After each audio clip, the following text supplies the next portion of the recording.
नमस्कार। आज हम सभी चर्चा करेंगे। कई बार हमारे यूपी बोर्ड और अन्य प्रतियोगी परीक्षाओं में कक्षा 9 से लेकर के 12 तक में या अन्य जितनी भी क्या होती हैं 7, 8 इन सभी परीक्षाओं में पर्यायवाची पूछे जाते हैं और हमें पर्यायवाची पता भी होना चाहिए। तो इसमें मैं कुछ आपको महत्वपूर्ण पर्यायवाची के बारे में बताऊंगा और इसके साथ साथ आपके कुछ मुहावरे हैं और लोकोक्तियाँ हैं उनके बारे में भी बताऊंगा, क्योंकि ये स्कोरिंग होते हैं। मतलब क्या होते हैं, इसके नंबर आपको बिल्कुल फिक्स मिलते हैं अगर आपका सही है। तो सबसे पहले मैं आपको बताता हूँ अश्व के बारे में। अश्व अश्व का मतलब होता क्या है? अश्व का पर्यायवाची होता है आपका घोड़ा होता है, बाजी होता है और तुरंग होता है, या घोटक भी हम कह सकते हैं। इसके बाद अगर हम चर्चा करते हैं तो अग्नि। अग्नि के बारे में तो सभी जानते हैं, कहते हैं ना कि अग्नि प्रज्वलित हो गई, अर्थात अग्नि का पर्यायवाची होता है। अग्नि को हम आम भाषा में कहते हैं आग, पावक और दहन। ये क्या होते हैं? आग के पर्यायवाची होते हैं। सामान्यतः दो दो पर्यायवाची अधिकतर पूछे जाते हैं, इसलिए मैं दो पर्यायवाची ज़्यादा से ज़्यादा बताऊंगा। ठीक इसी प्रकार अगर हम आगे बात करते हैं तो आपका आता है अतिथि। अतिथि का मतलब क्या होता है? कहते हैं ना आज मेरे घर में अतिथि आ गया। अतिथि का मतलब होता है मेहमान। क्या होता है? अतिथि का मतलब मेहमान होता है और आपका पाहुना होता है। क्या होता है? पाहुना। अक्षय कुमार की एक मूवी बनी, नहीं, आपकी अजय देवगन की एक मूवी भी बनी है, अतिथि तुम कब जाओगे, अर्थात मेहमान तुम कब जाओगे। ठीक इसी प्रकार अगला आपका है अमृत। अमृत आपने सुना होगा, कई बार आपने समुद्र मंथन का नाम सुना होगा। तो अमृत की उत्पत्ति समुद्र मंथन से हुई थी। तो अमृत को हम कहते हैं सुधा और पीयूष। तो अमृत का पर्यायवाची आपका हो जाएगा सुधा और पीयूष। इसी प्रकार आपका है अंधकार। अंधकार के बारे में आपने जाना होगा। अंधकार को हम क्या कहते हैं? अंधेरा। आम भाषा में क्या कहते हैं? अंधेरा। अंधेरा हो गया। तो क्या होता है, आप इसका अंधेरा भी लिख सकते हैं, तिमिर भी लिख सकते हैं, ठीक है, या तम भी लिख सकते हैं। ये क्या हो जाएंगे? आपके अंधकार के पर्यायवाची हो जाएंगे, तिमिर, तम, अंधेरा। ठीक इसी प्रकार अगर हम बात करते हैं असुर की। असुरों के बारे में तो आपने सुना ही होगा। असुर का मतलब क्या होता है? कहते हैं ना असुर, दैत्य, राक्षस, निशाचर। जब किसी को क्या होती है, गालियां देनी होती है, तो लोग क्या करते हैं? अपशब्द देना होता है तो लोग कहते नहीं है असुर, दैत्य, राक्षस। तो ये क्या हो जाएंगे? आपके असुर के पर्यायवाची हो जाएंगे, दैत्य, दानव, राक्षस। ठीक इसी प्रकार अगर हम अगले पर्यायवाची की बात करते हैं तो आपने देखा होगा आंख। आंख को क्या कहते हैं आम भाषा में? चक्षु। क्या कहते हैं? चक्षु कहते हैं, नेत्र कहते हैं, लोचन कहते हैं। ये सभी क्या होते हैं? हमारे आंख के पर्यायवाची होते हैं, नेत्र, नयन, लोचन, चक्षु। ठीक इसी प्रकार आप देख लीजिए तो आपका क्या होता है? कान। कान का क्या होता है? कान को आप कह सकते हैं कर्ण। कर्ण नाम सुना है। और कर्ण के साथ आपका क्या हो जाएगा? श्रावेंद्री। श्रावेंद्री का मतलब होता है सुनने वाला, ठीक है। तो कर्ण हो जाएगा और श्रावेंद्री, ये क्या हो जाएगा? आपका कान का पर्यायवाची हो जाएगा। इसी प्रकार अगर हम बात करें आकाश की, तो आकाश के बारे में तो आपने देखा ही होगा आकाश को। तो आकाश क्या है? कहते हैं ना आकाश। तो आकाश का पर्यायवाची हो जाएगा नभ होता है, गगन होता है, व्योम होता है। क्या होता है? नभ होता है, गगन होता है, व्योम होता है। ये क्या है? आपका आकाश का पर्यायवाची होता है। ठीक इसी प्रकार अब आकाश में आप जाएंगे तो क्या होता है? बादल भी होते हैं। तो कई बार पूछ लेता है कि बादल का पर्यायवाची क्या होता है? तो बादल का पर्यायवाची होता है मेघ और घन। कहते हैं ना घन घन, तो मतलब क्या हो जाएगा? घन मतलब मेघ, घन मतलब बादल होता है और मेघ होता है किसका पर्यायवाची? आपका बादल का होता है। अब भाई बादल है तो बादल में पानी भी होगा, तो पानी का पर्यायवाची क्या हो जाएगा? आपका पानी का पर्यायवाची हो जाएगा जल और नीर। ये क्या होता है? आपका पानी का पर्यायवाची होगा। आपने कभी कभी देखा होगा, जब रेलवे स्टेशन में आप जाते हैं तो रेलवे वाले क्या करते हैं, एक पानी की बोतल बेचते हैं जिस पे लिखा होता है रेलवे नीर, मतलब पानी। इसका मतलब होता है पानी। पानी का पर्यायवाची हो जाएगा जल और नीर। ठीक इसी प्रकार अगर हम आगे बात करते हैं तो आम। आम क्या होता है? आम का नाम तो भाई सभी के मुंह में सुन के पानी आ जाता है। आम को फलों का राजा भी कहते हैं। तो या तो आम का पर्यायवाची एक आप ये लिख सकते हैं फलराज। क्या हो जाएगा? फलराज, अर्थात फलों का राजा। तो पहला पर्यायवाची क्या हो गया? फलराज हो गया। दूसरा हो सकता है रसाल, और तीसरा हो जाएगा आपका आम्र। ये क्या होता है? आम्र, रसाल और फलराज क्या हो जाएंगे? आम के पर्यायवाची हो जाएंगे। और आपको ये जानकारी तो पता ही होगी कि आम किस सीजन में आता है। तो आम सामान्य रूप से आपका कहा जाए तो गर्मी के सीजन में आता है। और मार्केट में आम की कई तरह की क्या होती है, किस्में पाई जाती हैं। जैसे लंगड़ा आम हो गया, दशहरी आम हो गया, तरह तरह के देसी आम हो गए, तो ये होते हैं। और आम का भी बहुत महत्व होता है। इसी प्रकार अगर हम आगे चर्चा करते हैं तो आपका हो जाएगा तालाब। तालाब आपने देखा है कभी? क्या होता था तालाब में? तालाब में बारिश का पानी इकट्ठा हो जाता है, ठीक है। तो तालाब वह जलाशय के रूप में होता है। तो इसका एक पर्यायवाची हम ये भी लिख सकते हैं जलाशय, अर्थात जल को इकट्ठा करने वाला। और फिर हम कह सकते हैं सरोवर। कहते हैं ना, सरोवर के किनारे पांडवों की क्या की थी, जो आपके धर्मराज थे उनकी परीक्षा ली गई थी, पांचों पांडवों की। तो क्या था? सरोवर हो जाएगा और जलाशय हो जाएगा तालाब का पर्यायवाची। इसी प्रकार आप इसका एक पर्यायवाची पुष्कर भी लिख सकते हैं। पुष्कर धाम तो आपने सुना ही होगा। पुष्कर कहाँ पर है? पुष्कर एक स्वयं तालाब है जो कि ब्रह्मा जी का वहाँ पर क्या है, एकमात्र विश्व का मंदिर है। ये आपका कहाँ पर पड़ता है? ये आपका पड़ेगा राजस्थान में, जो कि पुष्कर धाम में है।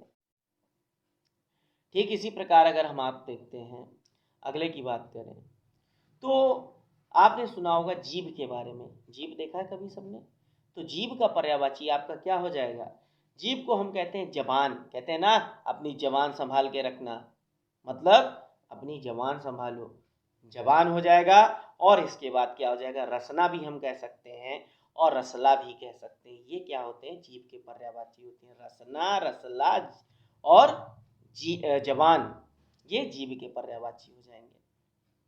इसी प्रकार आप आ जाइए तो आपने सुना होगा आभूषण के बारे में। आभूषण जानते हो भाई क्या होता है? आभूषण का मतलब होता है गहना। क्या होता है? आभूषण को हम क्या कहते हैं? गहना कहते हैं। तो आपका क्या हो जाएगा? आभूषण का पर्यायवाची गहना हो जाएगा। और भूषण क्या हो जाएगा? भूषण और गहना। और कई बार हम कहते हैं अलंकार के रूप में।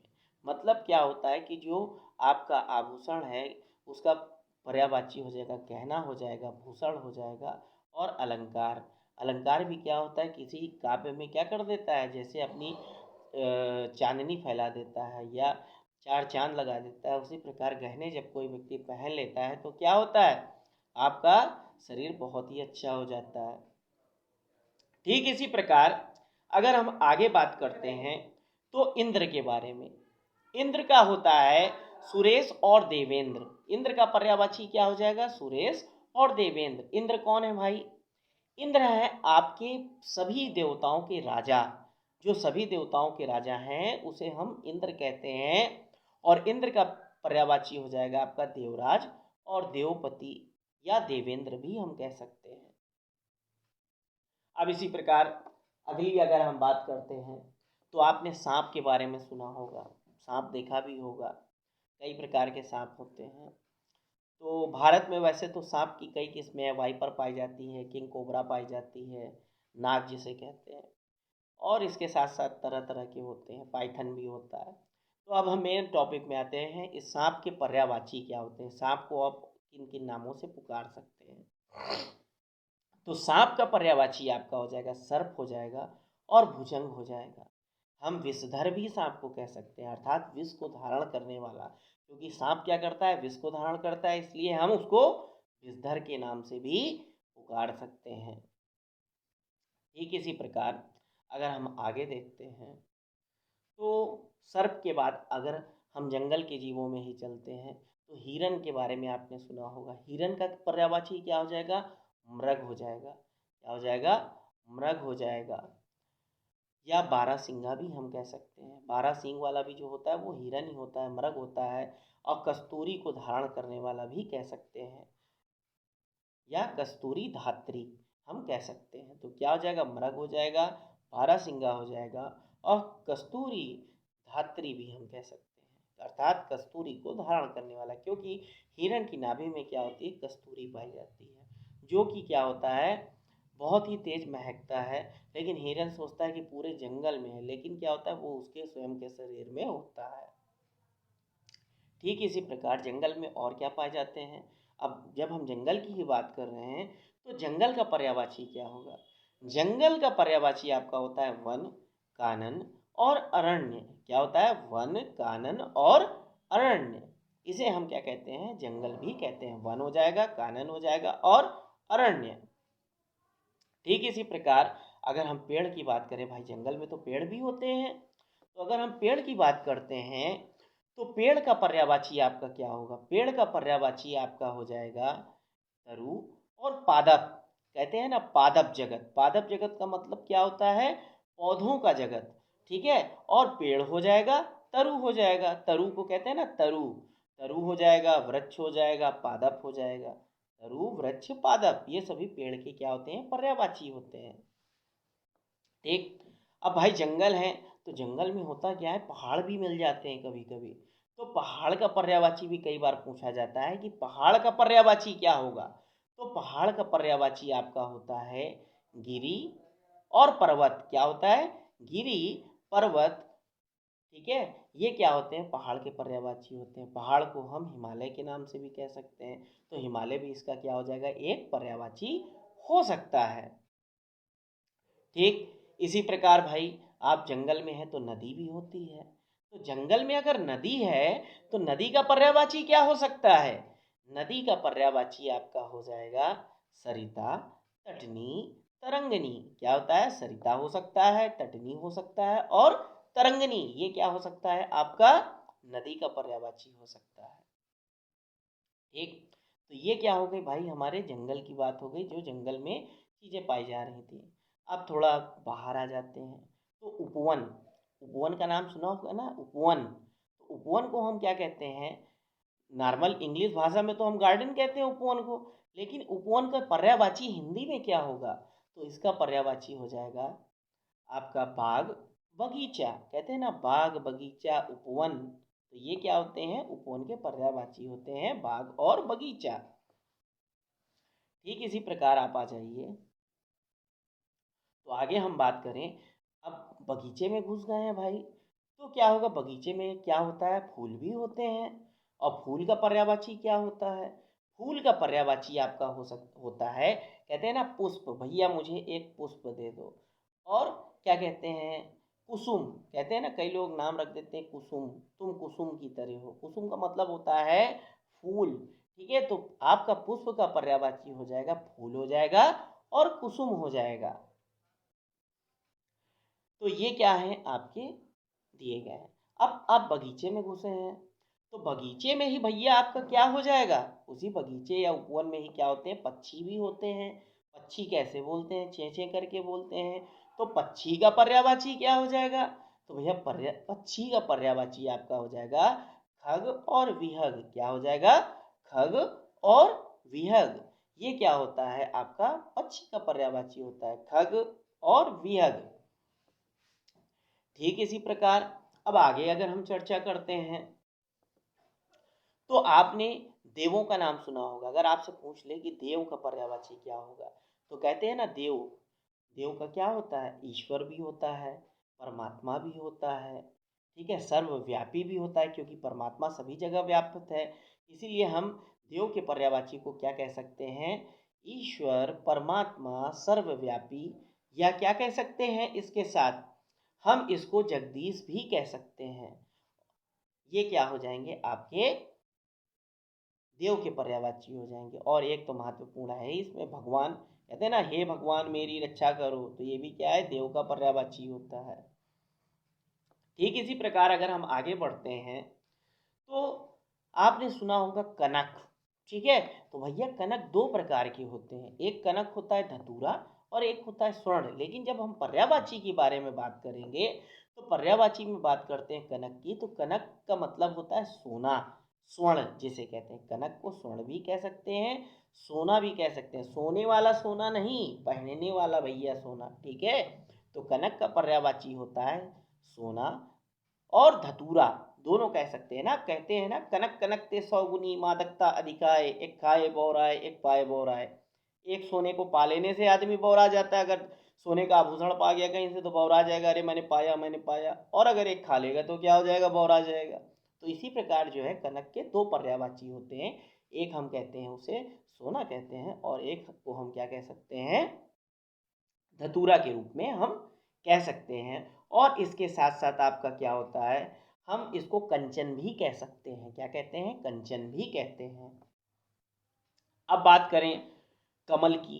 कमल के बारे में तो आपने सुना होगा ना, कमल नाम के बहुत से लोग होते हैं, क्यों रखा जाता है उनका नाम। तो कमल को हम कहते हैं जलज, पंकज और सरोज। क्या कहते हैं, जलज, पंकज और सरोज। जलज जो कि क्या हो, जल में हो। ठीक है, क्या है तो जलज है, इसलिए जलज है, जल में उपजने वाला है। तो जलज, पंकज और सरोज के नाम से हम कमल को जानते हैं। ठीक, अब इसी प्रकार आपने कपड़ा के बारे में सुना होगा। किसके बारे में सुना है, कपड़ा। कपड़ा क्या होता है, कपड़ा को हम कहते हैं चीर पट वसन। क्या कहते हैं, चीर होता है, पट और वसन ये क्या होता है आपका, कपड़ा का पर्यायवाची होता है। ठीक इसी प्रकार अगर हम चर्चा करते हैं भगवान श्री कृष्ण की, तो भगवान श्री कृष्ण के बारे में आपने जाना होगा। भगवान श्री कृष्ण को कई नामों से जाना जाता है। मुरलीधर, वो मुरली को धारण करते हैं, मुरली बजाते हैं ऐसे करके, इसलिए उसे हम क्या कहते हैं, मुरलीधर कहते हैं। गिरधारी कहते हैं, उन्होंने अपनी उंगली पे क्या कर लिया था, छोटी वाली उंगली पे जो है गिर को अर्थात गोवर्धन पर्वत को धारण कर लिया था, इसलिए उन्हें हम गिरधारी के नाम से जानते हैं। यशोदानंदन, वो क्या है, यशोदा जी के पुत्र हैं, इसलिए उन्हें यशोदानंदन कहते हैं। नंद नंदन के नाम से भी जानते हैं, अर्थात क्योंकि नंद बाबा के नंद हैं। देवकी नंदन के नाम से भी जानते हैं, क्योंकि वो क्या है, देवकी जी के पुत्र हैं। तो ये क्या है, हमारे भगवान श्री कृष्ण के हैं। द्वारिकाधीश के नाम से भी जानते हैं, क्योंकि क्या है, द्वारिका के राजा थे। तो ये हमारे भगवान श्री कृष्ण के क्या हैं, जो है पर्यायवाची के रूप में नाम है। इसी प्रकार जब हम देवों की लिस्ट में गए हुए हैं तो हमें भगवान गणेश के भी पता होने चाहिए। लंबोदर, गजानन, कहते हैं ना, लंबोदर विघ्नो विघ्नाशो विनायका धूम्रकेतु गणाध्यक्ष बालचंद्र गजानना। तो क्या होता है, लंबोदर अर्थात जिसका पेट क्या हो, लंबा हो। गजानन, ठीक है, क्या है, गज के सूंड है ना उनकी, हाथी की सूंड है, इसलिए उन्हें क्या कहते हैं, गजानन के नाम से जानते हैं। तो लंबोदर, गजानन और गणपति, ये क्या है, भगवान गणेश के नाम है। ठीक इसी प्रकार अगर माँ दुर्गा का पर्यायवाची आपसे कोई पूछ ले तो क्या हो जाएगा, भवानी हो जाएगा, चंडी हो जाएगा, जगदम्बा हो जाएगा। भवानी, चंडी, जगदम्बा ये माँ दुर्गा के हो जाएंगे। ठीक इसी प्रकार कई बार हनुमान जी का भी पर्यायवाची पूछा जाता है, तो क्या हो जाएगा, पवन पुत्र, क्योंकि भगवान पवन के पुत्र हैं इसलिए पवन पुत्र। फिर इसके बाद संकट मोचन, संकट को हरने वाले हैं इसलिए उन्हें संकट मोचन के नाम से भी जानते हैं। ठीक इसी प्रकार जो आगे आपका दिया जा रहा है, उनका शरीर लाल देह है तो लालील से, ठीक है, वो क्या हो जाएंगे, या राम भक्त के नाम से भी हम उनको पुकार सकते हैं, पवन पुत्र हो जाएगा। हनुमान के नाम से, ठीक है, संकट मोचन, ये सभी क्या है, उनके पर्यायवाची कहे जा सकते हैं। ठीक, अगर आगे हम बात करें तो आपके और भगवानों में आते हैं जो सबसे ज़्यादा कई बार इम्पोर्टेंट रूप में पूछे जाते हैं, भगवान शिव। तो भगवान शिव का पर्यायवाची क्या होगा, भगवान शिव को हम आशुतोष के नाम से भी जानते हैं, नीलकंठ के नाम से भी जानते हैं। उन्होंने क्या किया, अपने गले में विष को धारण कर रखा है। जब समुद्र मंथन से क्या निकला था, विष निकला था, तो उन्होंने अपने गले में क्या कर लिया था, विष को धारण कर लिया था, जिसके कारण उनका जो गला था वो नीला पड़ गया था। इसीलिए भगवान शिव को नीलकंठ के नाम से भी जानते हैं, आशुतोष के नाम से भी जानते हैं। ठीक है, ये क्या है, भगवान शिव के पर्यायवाची हैं। आशुतोष हो जाएगा, नीलकंठ हो जाएगा, ठीक है। और इसके साथ महाकाल भी कह सकते हैं। जितने भी 12 ज्योतिर्लिंग हैं वो सब शिव जी के ही नाम है। केदारनाथ के नाम से भी हम इनको संबोधित कर सकते हैं। ठीक इसी प्रकार अगर हम आगे चर्चा करते हैं तो और हमारे कौन से देवता आते हैं। आपने सुना होगा माता गंगा। गंगा को माता गंगा का पर्यायवाची हो जाएगा आपका अलकनंदा हो जाएगा, भागीरथी हो जाएगा, देव नदी हो जाएगा, ब्रह्मपुत्री हो जाएगा। ये सभी क्या है, अलकनंदा, भागीरथी, ब्रह्मपुत्री और पापनाशनी, ये सभी गंगा जी के नाम हैं। इसी प्रकार अब इसी लिस्ट में क्रम में आपकी आती हैं यमुना जी। यमुना का अगर पर्यायवाची आपसे कोई पूछ ले तो यमुना का पर्यायवाची होता है सूर्यपुत्री, क्योंकि वो क्या है, सूर्य की, भगवान सूर्य की पुत्री है, इसलिए हम सूर्यपुत्री के नाम से भी यमुना जी को जानते हैं। इसी प्रकार यम की क्या है, वो बहन भी है। और इसके साथ कालिंदी के नाम से भी हम क्या कहते हैं, यमुना जी को पुकारते हैं। और कह सकते हैं कृष्ण प्रिया, अर्थात भगवान कृष्ण की जो पटरानियां हैं उन पटरानियों में क्या है, इनकी गिनती की जाती है, इसलिए हम इन्हें कृष्ण प्रिया के नाम से भी जानते हैं, क्योंकि भगवान कृष्ण के साथ इनका विवाह हुआ था। ठीक इसी प्रकार अगले क्रम में अगर हम चर्चा करें तो सबसे पूजनीय जीव आता है जिसे हम गाय कहते हैं, ठीक है। तो गाय की अगर हम चर्चा करते हैं तो गाय का पर्यायवाची होता है कामधेनु। कामधेनु गाय के बारे में आपने बहुत सुना होगा। तो कामधेनु और इसके बाद धेनु, ये क्या है, गाय के पर्यायवाची के नाम से हम जानते हैं। कई बार हम गौ माता भी कह देते हैं। तो गौ माता, धेनु और कामधेनु, ये क्या है, आपके गाय के पर्यायवाची हो जाएंगे। इसी प्रकार कई बार पूछ लिया जाता है जगत, संसार, संसार का पर्यायवाची क्या होता है। तो संसार के पर्यायवाची को हम जगत भी कह सकते हैं। क्या कह सकते हैं, जगत कह सकते हैं, दुनिया कह सकते हैं, जग कह सकते हैं। कहते नहीं तुमने सारी दुनिया जीत ली, तुमने सारा जग जीत लिया। तो ये क्या होते हैं, हमारे संसार के पर्यायवाची होते हैं।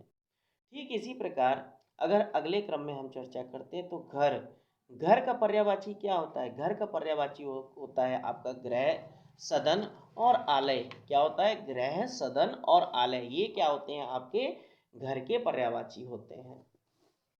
अब कई बार पूछा जाता है स्त्री का पर्यायवाची।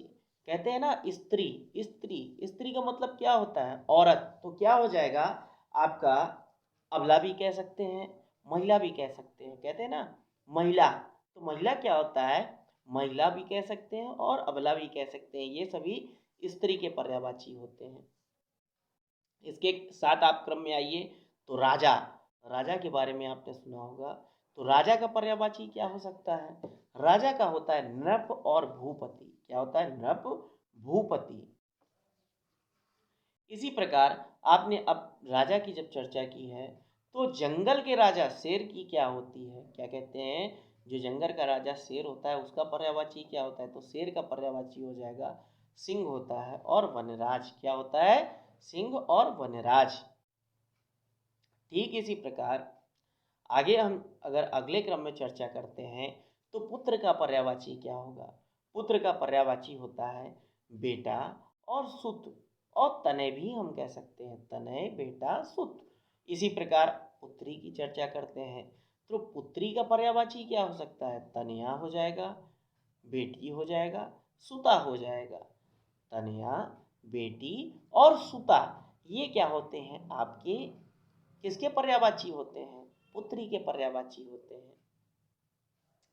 इसी प्रकार अगर आगे हम चर्चा करते हैं तो समुद्र का पर्यायवाची क्या हो सकता है। तो आपने एक दोहा सुना होगा, सुंदरकांड में भी है, विनय न मानत जलधि, गए 3 दिन बीती, बोले राम सकोप, तब भय बिन होय न प्रीति।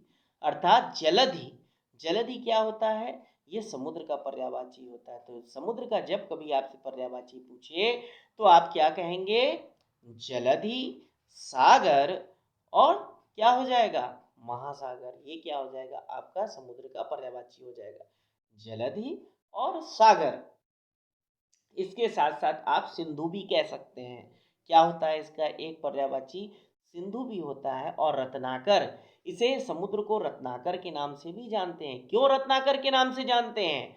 समुद्र में बहुत से रत्न निकलते हैं। हीरा हो गया, ठीक है, नहीं, मोती हो गया, नीलम हो गया, पन्ना हो गया, जितने भी क्या है रत्न होते हैं, सभी रत्न जो है आपके समुद्र से निकलते हैं। समुद्र क्या है? रत्नों का भंडार है।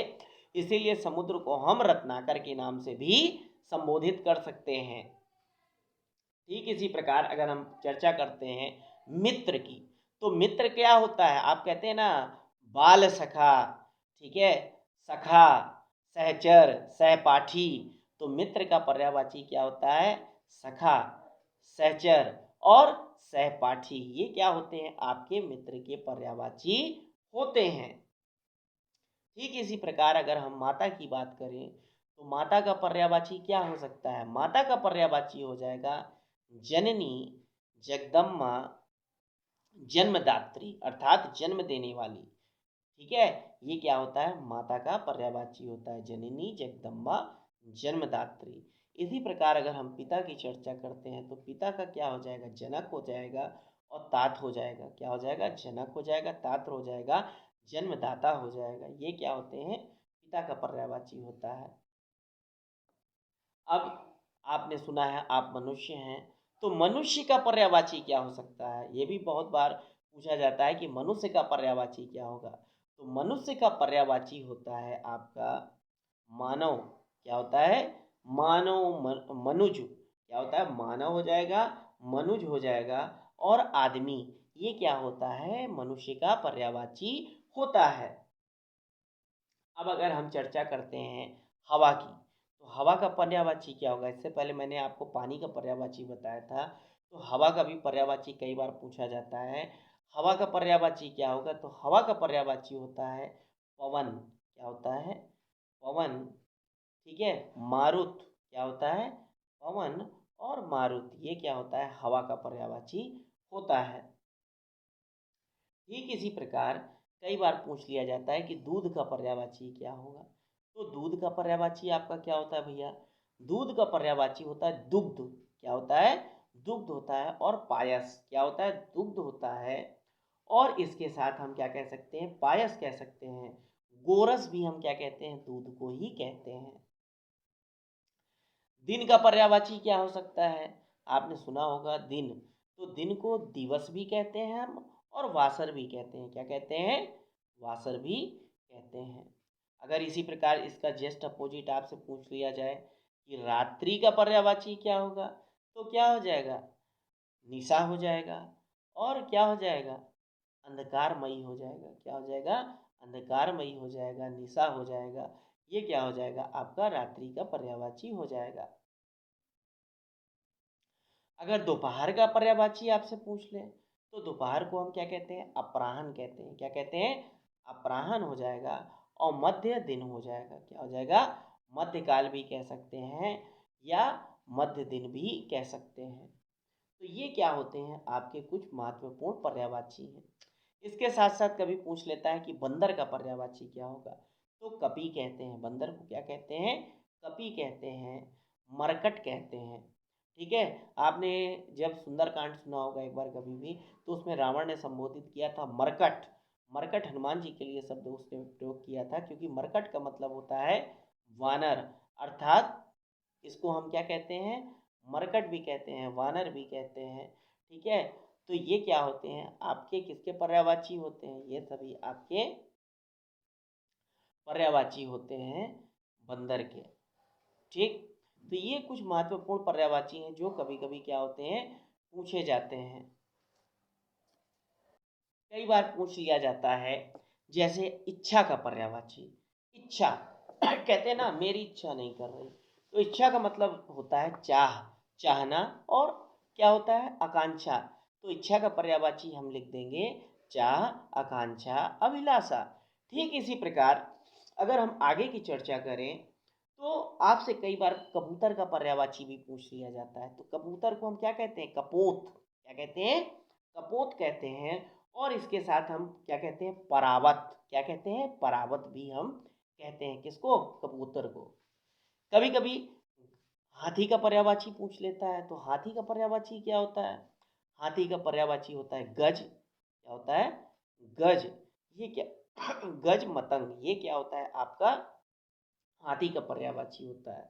अब जैसे कभी आपसे पूछ ले कि किनारा, किनारा का पर्यायवाची क्या होगा? किनारे लग जाना ना, तो किनारा का पर्यायवाची आपका हो जाएगा तट और तीर कगार। कहते हैं ना कगार, नदी का कगार, तो क्या हो जाएगा? तट तीर कगार, ये क्या होते हैं? किनारा का पर्यायवाची हो जाएगा। ठीक इसी प्रकार अगर हम किसान की बात करते हैं, तो किसान का होता है हलधर, अर्थात हल को धारण करने वाला, और इसके साथ हम उसे खेतिहर भी कह सकते हैं और क्षेत्रक भी कह सकते हैं। ये सभी किसके पर्यायवाची होते हैं? आपके किसान के पर्यायवाची होते हैं। इसी प्रकार अगर हम कुत्ता की चर्चा करते हैं, तो कुत्ता को कुकुर कहते हैं। कहते हैं ना कुकुर, तो कुकुर या कुकुर, कुकुर के साथ स्वान, कहते हैं ना स्वान।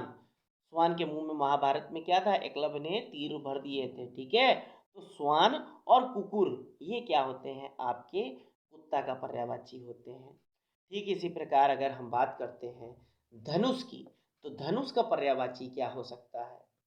तो धनुष की अगर हम बात करें, तो धनुष क्या है? एक प्रकार का आपका तीर हो सकता है। क्या हो सकता है? तीर भी आपका जो है धनुष का पर्यायवाची हो सकता है, या हम एक प्रकार का क्या कह सकते हैं? इसे औजार भी कह सकते हैं। तीर कमान हो जाएगा, ये क्या है? धनुष का पर्यायवाची है। इसी प्रकार अगर हम बात करते हैं क्रोध की, तो क्रोध को क्या कहते हैं? दर्प कहते हैं। क्या कहते हैं? क्रोध को हम क्षोभ भी कहते हैं, गुस्सा भी कहते हैं, रोष भी कहते हैं।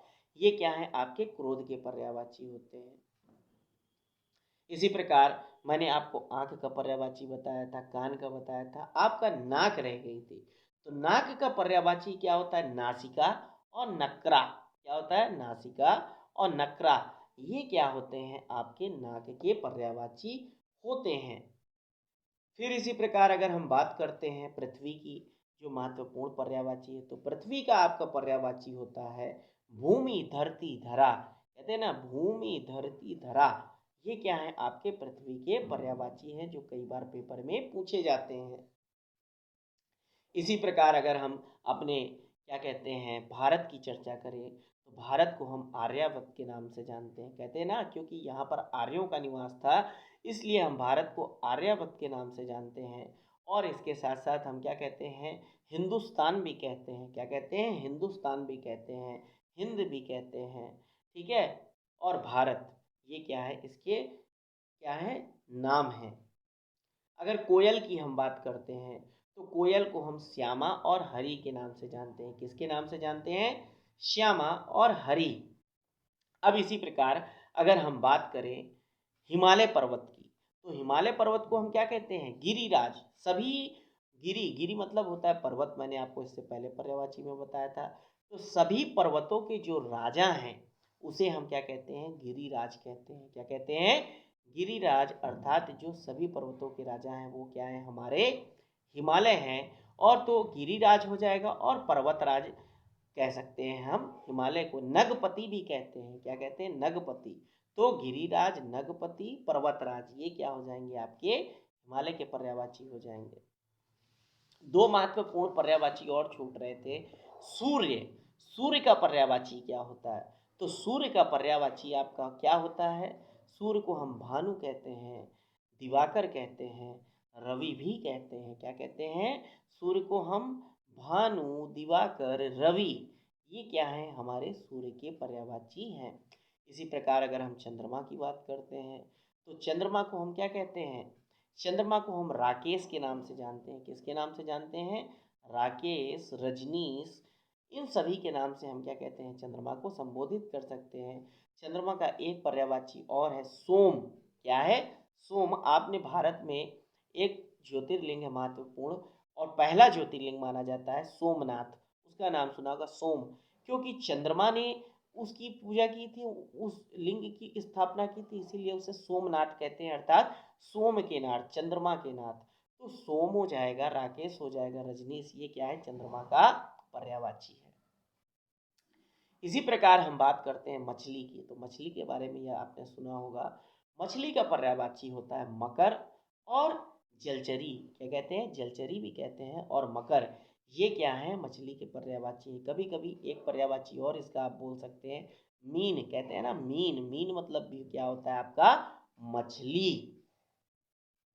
अगर इसी प्रकार हम बात करें राजमहल की, कई बार पूछ लेता है कि राजमहल पर पर्यायवाची बताइए, तो राजमहल का भैया पर्यायवाची क्या होगा, राजमहल को हम कहते हैं प्रसाद, और महल क्या कहते हैं, प्रसाद, महल और राजभवन, इन नामों से हम क्या कर सकते हैं, संबोधित कर सकते हैं।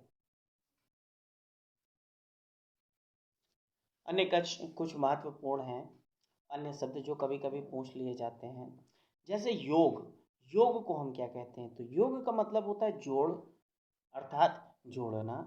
और योग्य क्या कहते हैं, योग का मतलब हो जाएगा आपका योग, और योग्य या योग साधना के नाम से भी हम इसको संबोधित कर सकते हैं। ठीक इसी प्रकार कई बार पूछ लिया जाता है मंगल, मंगल का क्या हो सकता है, तो मंगल का आपका हो जाएगा मंगल काम, या कहते हैं शुभ काम, क्या कह सकते हैं, शुभ काम या मंगल काम के नाम से हम इसको संबोधित कर सकते हैं। ठीक इसी प्रकार कई बार फल के बारे में पूछ लेता है कि फल का क्या होगा, तो फल का हो जाएगा खाने वाला कोई फल, या हम कह सकते हैं एक प्रकार का विशिष्ट प्राप्त होने वाला परिणाम, मतलब अच्छे काम का परिणाम, उसे भी हम फल के नाम से कह सकते हैं। अगर हम पंच की चर्चा करते हैं तो पंच का क्या हो सकता है, तो पाँच, पंच का मतलब होता है पाँच, और ग्राम के सरपंच को भी हम क्या कहते हैं, पंच के नाम से संबोधित करते हैं। कई बार पत्र के बारे में पूछ लेता है कि पत्र का पर्यायवाची क्या हो सकता है, या पत्र का समानार्थी शब्द क्या हो सकता है, तो पत्र को हम पत्ता के नाम से भी जानते हैं, और पंख के नाम से भी जानते हैं, और चिट्ठी भी कहते हैं, आम भाषा में क्या कहते हैं, पत्र, पत्ता, चिट्ठी, ये क्या है आपका पत्र का पर्यायवाची हो जाएगा। इसी प्रकार कई बार नकुल के बारे में पूछ लेता है, तो नकुल का पर्यायवाची आपका होगा एक प्रकार का नेवला, क्या होता है, नेवला। और इसके बाद राजा पांडु का चौथा पुत्र क्या था, नकुल था। याद करिए राजा पांडु का जो पुत्र था महाभारत में, वो क्या था, नकुल ही था, और नकुल को हम नेवला के नाम से भी कह सकते हैं। या हम कह सकते हैं नकुल, अर्थात जिसका कोई कुल ना हो, वो भी क्या हो जाएगा आपका, नकुल के नाम से हम उसको संबोधित कर सकते हैं। इसी प्रकार अगर हम दंड की बात करते हैं, तो दंड का क्या होता है, दंड का हो जाएगा एक प्रकार का व्यायाम भी हम दंड को कह सकते हैं, और एक प्रकार का दुष्परिणाम भी कह सकते हैं, क्या कह सकते हैं, दुष्परिणाम भी कह सकते हैं। अगर हम इसी प्रकार चर्चा करें गुरु की, तो गुरु का पर्यायवाची क्या हो सकता है, गुरु का पर्यायवाची हो जाएगा आपका ज्ञान देने वाला, और शिक्षक क्या हो जाएगा, ज्ञान देने वाला और शिक्षक, ये सभी क्या होते हैं आपके गुरु के पर्यायवाची होते हैं। इसी प्रकार अगर हम क्षेत्र की बात करते हैं, तो क्षेत्र क्या होता है, जो खेत होता है उसे हम क्षेत्र के बारे में खेत, क्षेत्र को हम खेत के रूप में भी संबोधित कर सकते हैं, और क्षेत्र को हम मैदान के रूप में भी संबोधित कर सकते हैं। तो ये क्या है आपके कुछ जो कभी कभी पूछ लिए जाते हैं। इसी प्रकार कभी कभी पूछ लिया जाता है कवि, तो कवि का क्या हो जाएगा, जो कविता की रचना करता हो, क्या करता हो, कविता की रचना करता हो, और क्या हो, किसी कविता का लेखक हो, वो क्या होता है आपका कवि होता है। अगर काल के बारे में हम सोच बात कर लें, तो काल को हम मृत्यु के रूप में भी संबोधित कर सकते हैं, और काल को हम समय के रूप में भी संबोधित कर सकते हैं। कभी कभी पूछ लेता है अंश के बारे में, तो अंश का मतलब होता है कंधा, और किसी चीज का भाग। आपने देखा होगा ये जो हमारे शरीर की ये हड्डी होती है, इसे हम अंश मेखला कहते हैं। यहाँ पे क्या होती है, अंश मेखला। तो अंश का मतलब होता है कंधा, और अंश का मतलब होता है किसी चीज का भाग। ठीक इसी प्रकार कभी कभी पूछ लेता है द्वीप के बारे में, तो द्वीप क्या होता है, द्वीप को हम टापू कहते हैं, द्वीप है, ठीक है, द्वीप को हम क्या कहते हैं, टापू। और यह वह स्थान जो क्या होता है, पानी से घिरा होता है, उसे हम क्या कहते हैं, द्वीप के रूप में संबोधित कर सकते हैं।